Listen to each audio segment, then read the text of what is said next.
আসসালামু আলাইকুম। Office time শেষ করে আমি এখন অটো ধরে চলে যাব একটি জায়গায় চা খাওয়ার জন্য। জায়গাটি হলো ১ নম্বর সিমডি হতে কিছুটা সামনে একটি চার দোকান।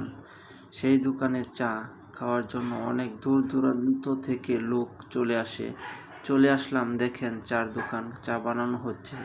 এখানে চাটা অনেক টেস্ট, তাই অনেক দূর দূরান্ত থেকে লোকজন এসে এখানে ভিড় জমায় এবং তৃপ্তি করে চা খায়। চাইলে আপনারাও আসতে পারেন।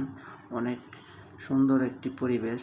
বাহিরে বড় বড় বেঞ্চ রাখা আছে চা খাওয়ার জন্য। বসে এখানে তৃপ্তি করে চা খাওয়া যায় এবং আড্ডা দেওয়া যায়। আড্ডা দেওয়ার জন্য চা খাওয়ার জায়গাটা অনেক সুন্দর।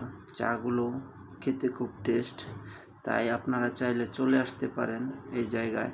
জায়গাটি হলো আশপাড়া আর ১ নম্বর সিমডি এর মাঝামাঝি।